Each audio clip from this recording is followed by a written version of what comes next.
life, breaking myths by daylight, asking questions so she'll get it right. She is the one named Millie G. She breaks it down for you and me. She is the one, Millie G. What's up, y'all? This is your girl, Millie G, aka Amelia Gentle, back with another episode. So today I have a question for y'all. Today I want to ask, why do we tend to think that therapists have their lives completely figured out? Like, why do we assume that their lives are perfect? Is it because of what we've seen on TV, or is this just something that we assume? Well, I've actually been researching this topic, and I'm surprised by what I found. The more I looked into it, the more I realized that a lot of assumptions I had about therapists weren't really true. You know, I see that they have struggles like the rest of us. They get tired too. You ever feel just emotionally, physically, spiritually tired? Well, your therapist might be tired too. So we just gonna go ahead and dive right into what I found and what the research tells us about the reality behind the profession. So let's talk about it. Let's talk about this assumption that therapists have it all together. Like, I believe it comes from the fact that since we go to them ourselves and we have issues that need to be worked out, we assume that this person that's helping us with our problems must have life figured out to the point where they basically stay winning at life. So it's easy to see why people believe this. But when you look closer, you can see that that couldn't be further from the truth. For instance, Tanisha Shetton in her TED Talk, Why Therapists Need Support Too, she points out that a large percentage of mental health workers say they experience burnout and that many end up basically leaving the profession after just a short period of time. Now that just proves my point.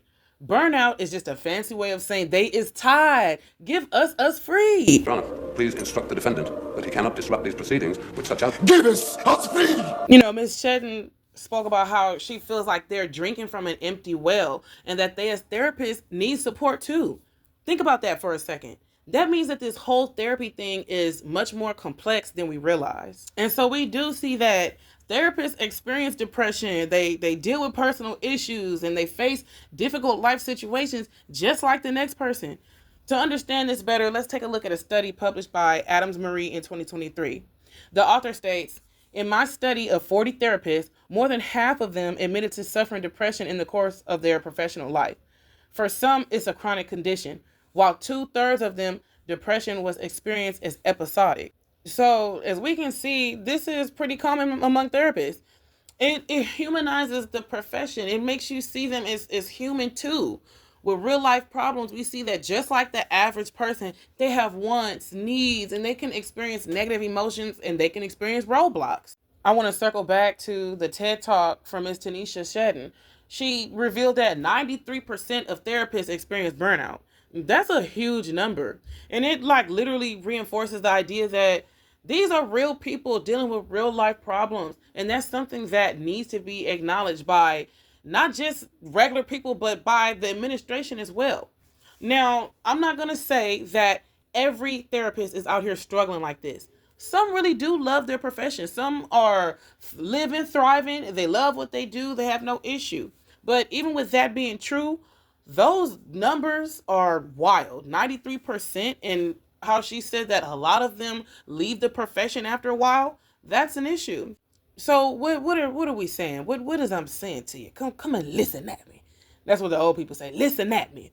What this really shows is that we need to stop expecting therapists to be perfect or emotionally invincible. And at the same time, the mental health field itself needs better support systems because like the way that things are structured right now, it can really be overwhelming. And it's like when people are constantly overloaded and stretched thin, it can take the joy and the purpose out of the work that they originally loved.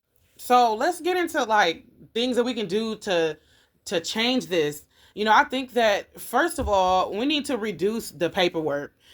How much paperwork they need to do is ridiculous. I know I keep bringing up Miss Tanisha Shetton, but I really felt what she was saying when she talked about how overwhelming the administrative side of the job can be.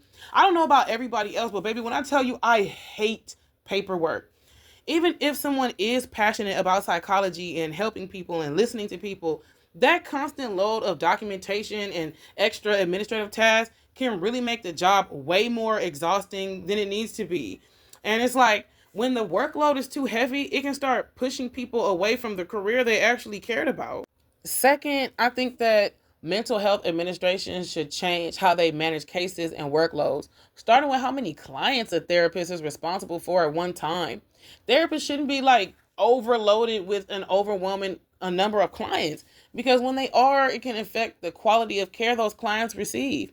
A therapist can't show up at their best if they're constantly overworked. It's just like a nurse, right? One of my cousins is a nurse, and she talked about how many patients that they assign to one nurse. Like, this is really a systemic problem. It's like, how can I care for this person properly if I got to hurry up and go to this person, hurry up and go to this person, hurry up and go to this person?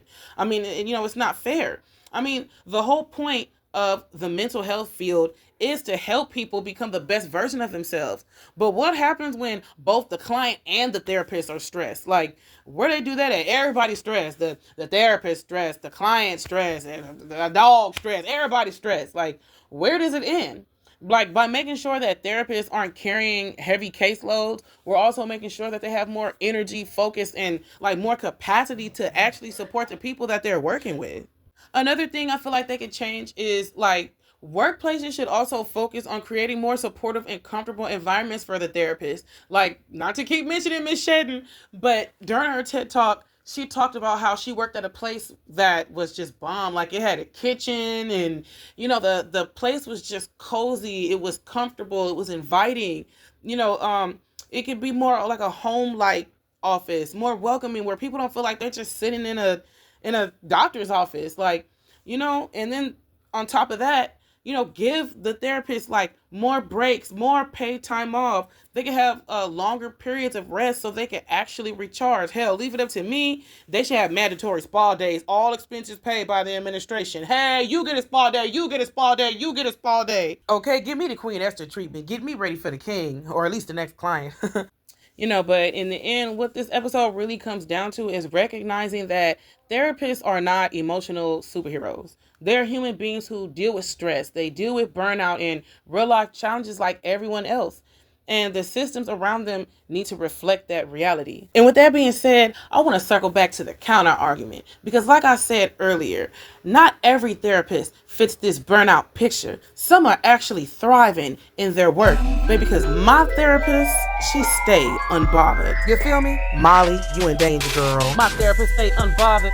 My therapist stay unbothered. You got your healing if you saw her. Yeah, my therapist stay unbothered. Bothered. So that's it for today's episode, you guys. If you want to take a look at the data yourself, you can find a full list of our research sources in the show notes below. This episode was written and produced by yours truly, Amelia Gentle. And special shout out and thanks to my instructor, Miss Nikki Williams. Woo woo! Just want to thank you for your support. Till next time, I'm out. She is the one, Billie Jean.